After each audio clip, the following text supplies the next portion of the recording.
Je vous remercie.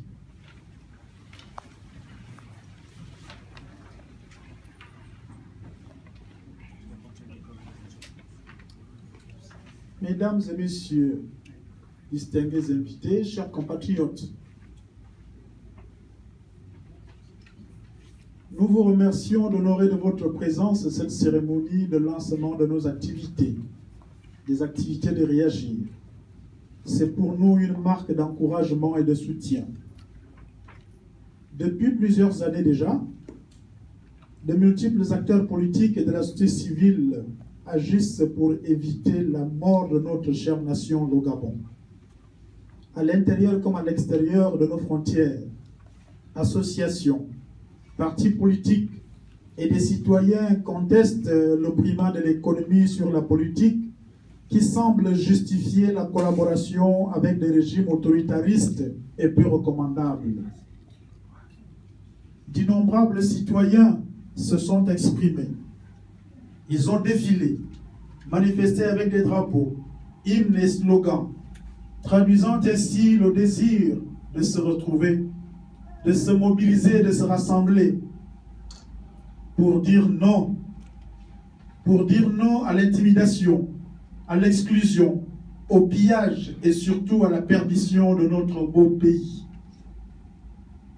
Le contexte économique et sociopolitique actuel du Gabon exige plus que jamais une prise de conscience collective et un engagement résolu.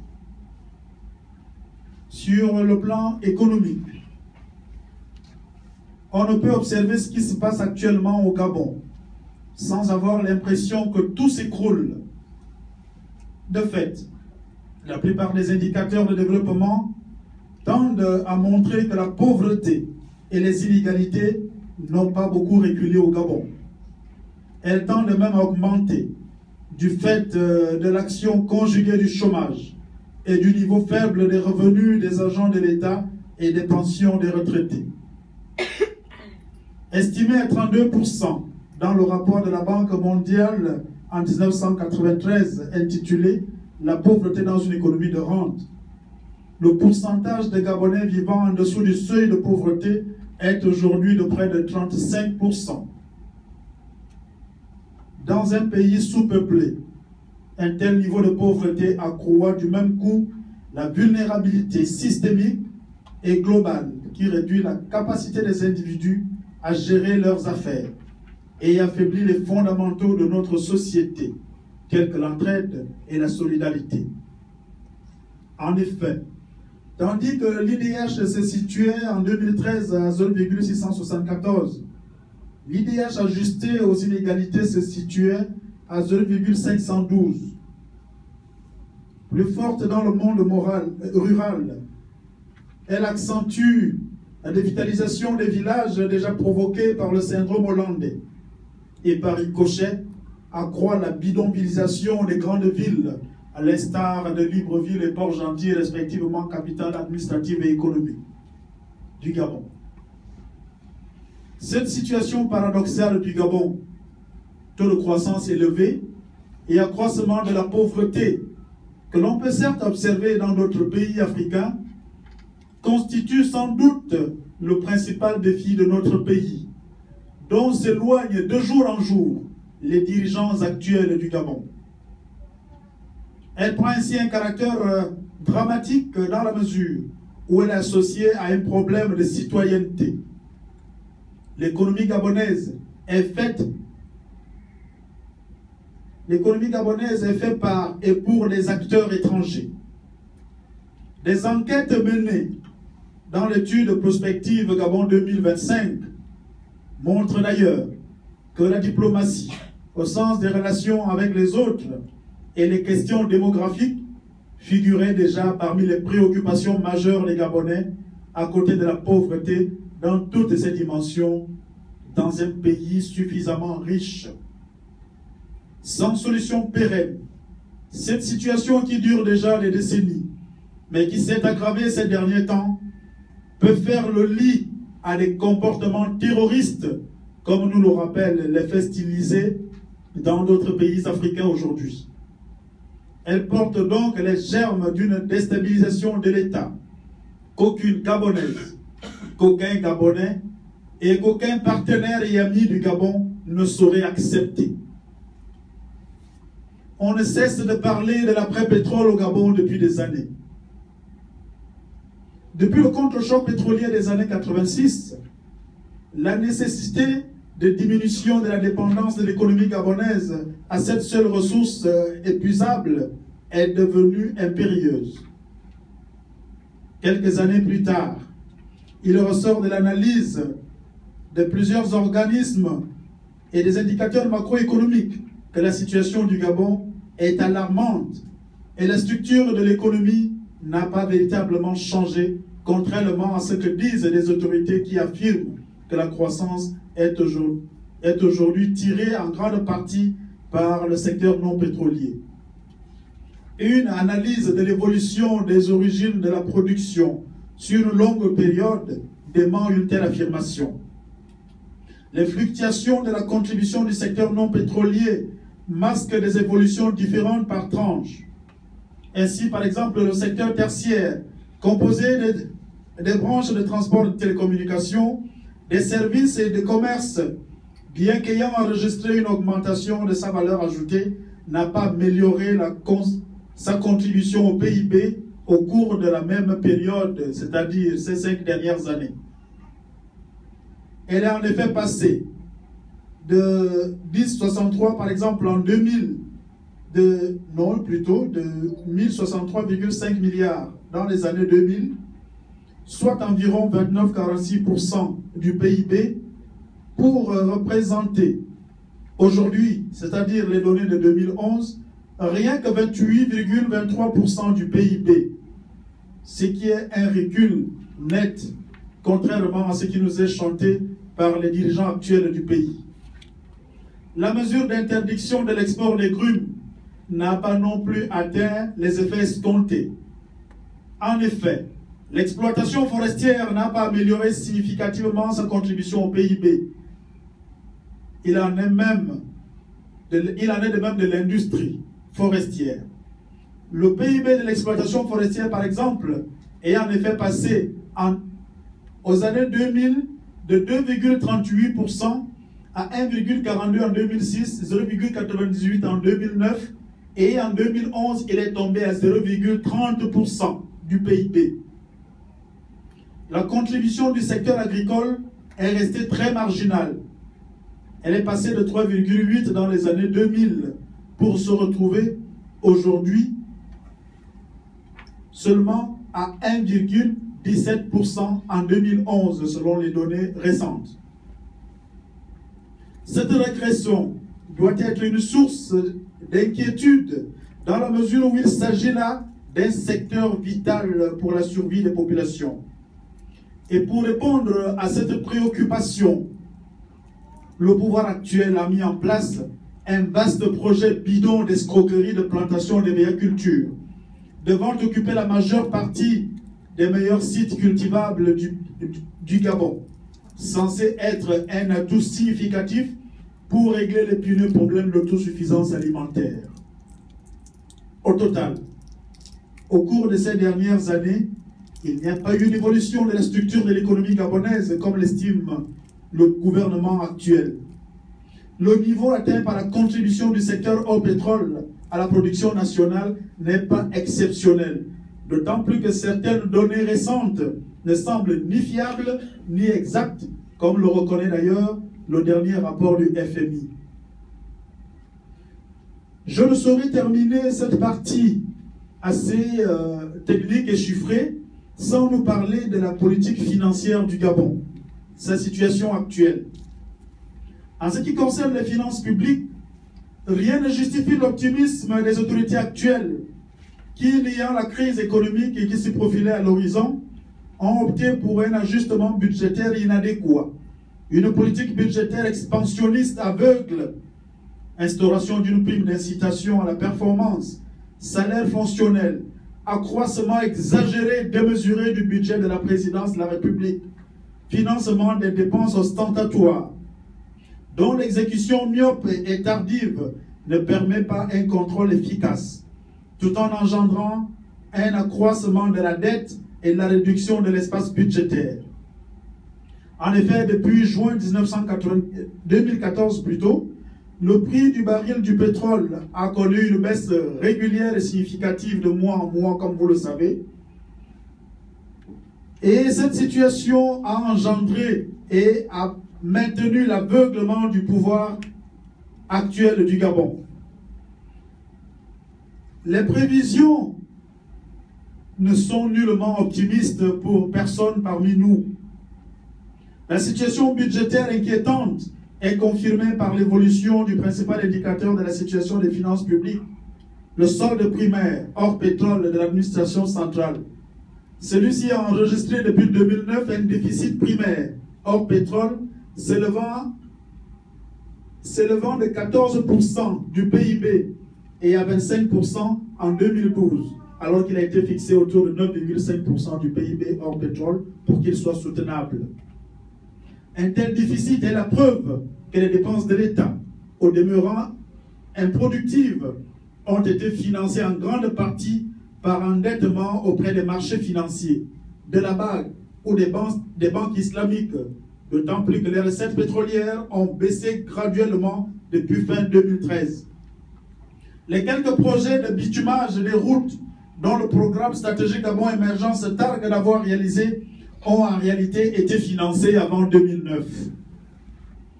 Les projets du programme Gabon émergent, qui sont censés entraîner une forte augmentation des dépenses publiques de 38% du PIB hors pétrole en 2009 à 46,5% en 2013, ne sont visibles nulle part. L'autoroute Libreville-Ntoum n'a pu dépasser à ce jour les 4 km en 5 ans. Les projets de construction de barrages n'ont jamais débuté. Le projet de la marina de Libreville est arrêté. Des logements sociaux sont toujours attendus. Et le gouvernement est même obligé de transformer les vestiaires d'un stade de football en établissement scolaire, parce qu'incapable de construire des salles de classe, etc. En réalité, l'essentiel des projets du programme stratégique Gabon émergent sont restés au stade des maquettes, comme l'atteste la récente édition spéciale du principal journal d'investigation du Gabon, Écho du Nord, faisant ainsi du Gabon un pays d'éléphants blancs. Un tel financement du déficit budgétaire a induit une forte augmentation de la dette publique qui est passée de 16,5% du PIB en 2011 à 27,6% en 2013. En 2014, les données provisoires indiquent que ce ratio est passé à plus de 30%. Cette situation de la dette gabonaise est d'autant plus préoccupante qu'elle s'est accompagnée d'une ponctuation accélérée sur les dépôts de la Banque centrale en 2014 et par une accumulation marquée d'arriérés de paiement intérieur et extérieur et de remboursement de TVA. Les grèves à répétition dans la fonction publique aujourd'hui et l'ampleur des licenciements techniques dans les entreprises en est la conséquence immédiate. Dans le même temps, les médias occidentaux récemment révèlent régulièrement et de jour en jour que les autorités gabonaises ne cessent de multiplier les dépenses somptueuses à l'étranger. Achat d'avions de luxe, des biens immobiliers de parcs automobiles, sans compter d'autres excès de jouissance. Les premières données de 2015 ne permettent pas non plus à plus d'optimisme, malgré la révision à la baisse du nouveau budget. De fait, nul ne peut savoir le niveau réel d'exécution du budget depuis pratiquement 2 ans aujourd'hui au Gabon, sinon plus. Car celui-ci est mis en place tardivement et sans aucune loi de règlement de l'exercice antérieur. Le vénérable sénateur Jean-Christophe Oulinguima a tenté récemment d'empêcher l'adoption du budget rectificatif de 2015 pour exiger la lumière sur ce scandale constitutionnel de trop, mettant en nu une fois de plus la gestion scandaleuse de notre pays qui n'obéit à aucune règle de droit et à aucun principe républicain. Le budget 2013, par exemple, a été mis en place pratiquement au mois de mai. Sur l'emploi, la situation de l'emploi est très préoccupante dans tous les secteurs, comme le montre l'évolution de l'emploi dans le secteur privé au Gabon aujourd'hui. Cette évolution donne une idée du solde de création et destruction d'emplois dans les principaux secteurs d'activité et sa tendance future. En dehors du transport, le niveau de l'emploi stagne, sinon décroît dans les principaux secteurs. Et cela, quelle que soit la situation économique. Les données déjà anciennes de l'Office national de l'emploi, qui datent de 2010, montrent d'ailleurs que les jeunes de moins de 7 ans sont les plus touchés par le chômage au Gabon. Le dernier forum sur l'emploi montre que seul un jeune sur 4 aura la chance de trouver un emploi rapidement.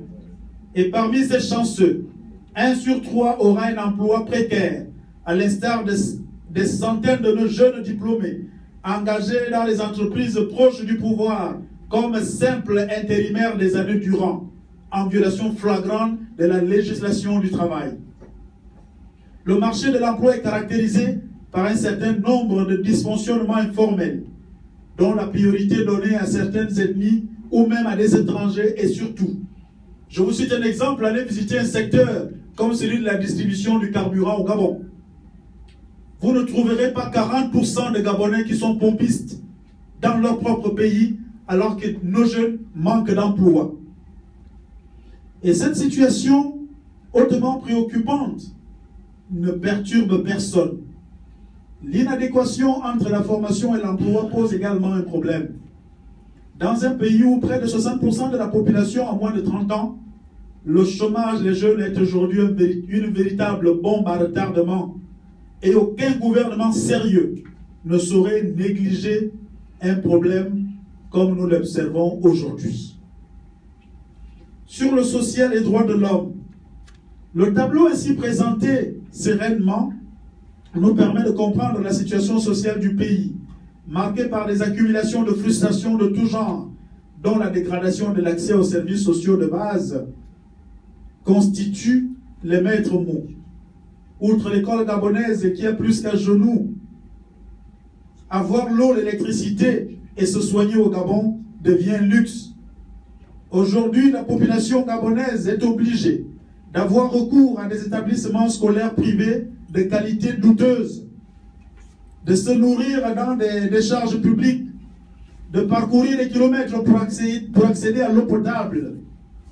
Chez les jeunes, faute de solutions à leurs attentes toutes légitimes, ils se livrent de plus en plus à la délinquance, à la prostitution, et deviennent pour bon nombre de politiques de simples instruments politiques manipulables à satiété. Le tableau des droits humains au Gabon aujourd'hui, comme d'autres secteurs, est inédit dans l'histoire de notre pays. Depuis 5 ans, la culture de la mort s'est installée dans notre pays au bénéfice de la célèbre industrie de négoce d'organes et de sang humains. Il ne se passe plus une semaine sans que des corps sans vie et des possédés de certains organes soient retrouvés au bord de mer, dans la brousse et parfois sur les trottoirs de nos villes, dans une impunité totale et dans un silence complice du pouvoir. Les voix qui tentent de s'élever sont bâillonnées, réduites au silence par tous les moyens. Récemment, lors des rassemblements populaires historiques relatifs aux obsèques du président élu en 2009, André Baobab, plusieurs compatriotes ont constaté l'usage de nouveaux instruments de répression, dont les substances chimiques provoqueraient des brûlures de peau des victimes. Plus préoccupant encore est le constat amer selon lequel tout opposant supposé incarner l'alternance est réduit au silence par l'arme fatale de la mort. S'agirait-il de simples accidents assimilés à la mort naturelle ou l'exécution véritable d'un plan machiavélique? Fort de tout ce qui précède, nous avons pensé qu'il était urgent et nécessaire de passer à l'action pour sauver le Gabon, notre chère nation. D'où réagir. Réagir, mesdames et messieurs, ce n'est pas une manifestation épidermique. Réagir n'est pas une simple riposte. Réagir n'est pas non plus une assemblée de gris et encore moins une machine mise en place à la veille des élections à la solde d'un candidat. Mieux, réagir n'est pas une autre association de Gabonais de l'extérieur venant s'ajouter au vaste océan de tout ce qui existe déjà. Réagir est une association autre. C'est une organisation de femmes, d'hommes, unis par la ferme volonté de participer à la construction d'un Gabon nouveau. Voilà pourquoi réagir doit s'entendre comme un ensemble d'actions que nous entendons mener pour nous réapproprier notre destin commun et sortir des tribunes des spectateurs de l'histoire de notre pays pour intégrer le terrain de l'action. Ces fils et filles du Gabon veulent briser des barrières ethniques, des conflits de compétences ou des querelles de chapelle pour en finir avec un système prédateur qui hypothèque jour après jour l'avenir de notre peuple, tout en tuant les rêves de toute une génération. Le champ est vaste et le chemin périlleux, mais notre détermination est sans faille, rassurez-vous. Aussi, voulons-nous inscrire prioritairement nos actions futures sur les thématiques suivantes. 1. Le problème d'état civil de celui qui siège actuellement à la présidence du Gabon. Cette porte d'entrée servira à poser très clairement le problème de respect de notre loi fondamentale qu'on exploite à tort comme une campagne de xénophobie. Non, le Gabonais que je suis n'est pas xénophobe. D'ailleurs, l'histoire de Libreville nous le rappelle. Non, au Gabon comme partout ailleurs, la démocratie et l'état de droit ne sont pas un luxe. Et les Gabonais ont bien le droit de connaître l'identité véritable de celui qui les dirige. Faudrait-il le rappeler ici que plusieurs compatriotes au Gabon ont fait la prison ou croupissent encore dans des prisons pour avoir produit de faux documents. Alors, si nous sommes dans un état de droit, cela devrait s'appliquer à tout citoyen, à commencer par celui qui prétend gérer la destinée de notre pays.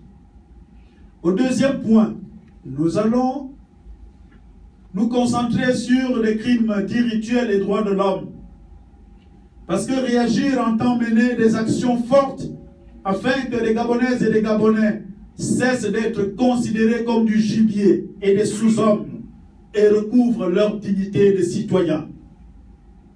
Sur les crimes économiques, après l'affaire Elf, que beaucoup connaissent, les médias viennent à nouveau de mettre à nu le plus gros scandale financier de toute l'histoire de la France-Afrique, le scandale de Derka Synergie.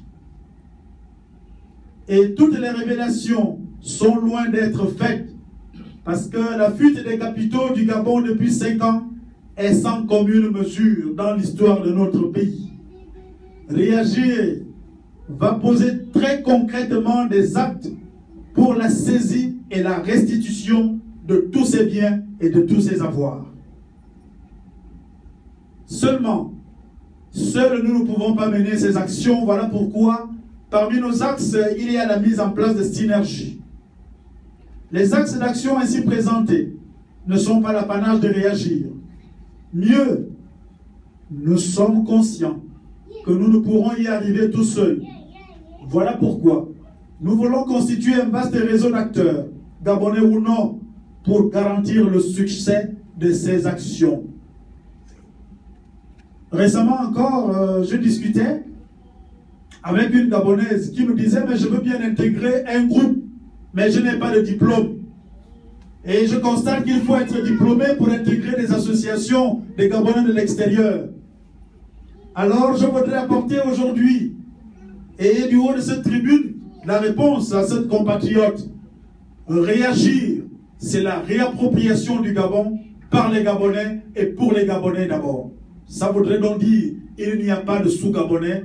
Pour ceux-là qui pensent qu'ils n'ont pas de place ailleurs, réagir ouvre grandement ses portes pour qu'ensemble, nous pouvons remporter la victoire de la réappropriation du Gabon.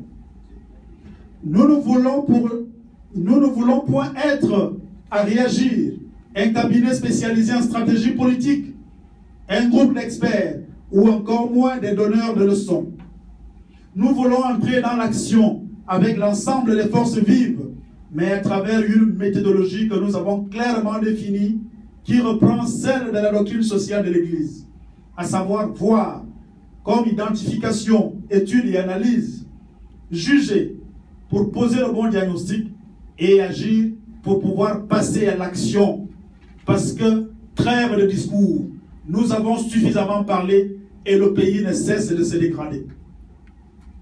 Aux acteurs politiques soucieux d'un tel projet pour le Gabon, réagir rappelle que l'heure n'est point à la célébration des égaux, mais à la mobilisation autour d'une ambition et des actions communes. Aux amis, partenaires actuels et futurs de Réagir du Gabon, nous vous invitons à participer à la libération du Gabon, comme nos ancêtres l'ont fait à l'époque pour la libération de la France, et comme d'autres le furent hier au nom de la dignité humaine pour libérer l'Espagne. Aux filles et fils du Gabon de l'étranger, l'excuse de l'inertie n'est plus soutenable. Le Gabon, notre beau pays, va très mal. Enterrons nos égos, nos calculs égoïstes, nos suspicions ridicules et nos stigmatisations en répétition pour nous mobiliser autour de la cause du Gabon, notre mère patrie. Mesdames et messieurs, distingués invités, il y a un temps pour rêver sa vie et un autre pour réaliser son rêve. Le Gabon agonise devant nos yeux et sa mort programmée risque d'enterrer à tout jamais tous nos espoirs. Renjambe, Oulabou, Mambundu, Mbamba, pour ne citer que ces héros du Gabon, l'ont compris. Ils ont payé de leur vie. De nombreuses autres victimes, connues ou non, sont tombées sous les balles de ce système répressif et prédateur, allongeant ainsi la liste des martyrs du Gabon. Qui sera la prochaine victime et jusqu'à quand? Unissons-nous donc et libérons le Gabon, notre pays, pour que chacun retrouve la fierté et la joie d'être Gabonais. Si nous ne pouvons le faire pour nous, faisons-le par amour pour nos enfants, ou au nom de la dignité humaine et des peuples, ou du moins pour la prospérité de nos activités. L'histoire est en marche et la vie du peuple gabonais est en jeu. Il n'est plus question de se donner de faux rendez-vous. 2016, c'est aujourd'hui. Ensemble, avec ou comme Réagir, réapproprions-nous le Gabon et relevons-le pour le plus grand bien de nos peuples et celui de nos enfants. Vive les combattants et combattantes pour la réappropriation du Gabon. Vive le Gabon libéré. Je vous remercie.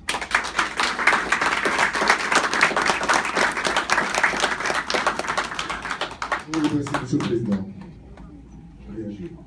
Alors, une petite précision.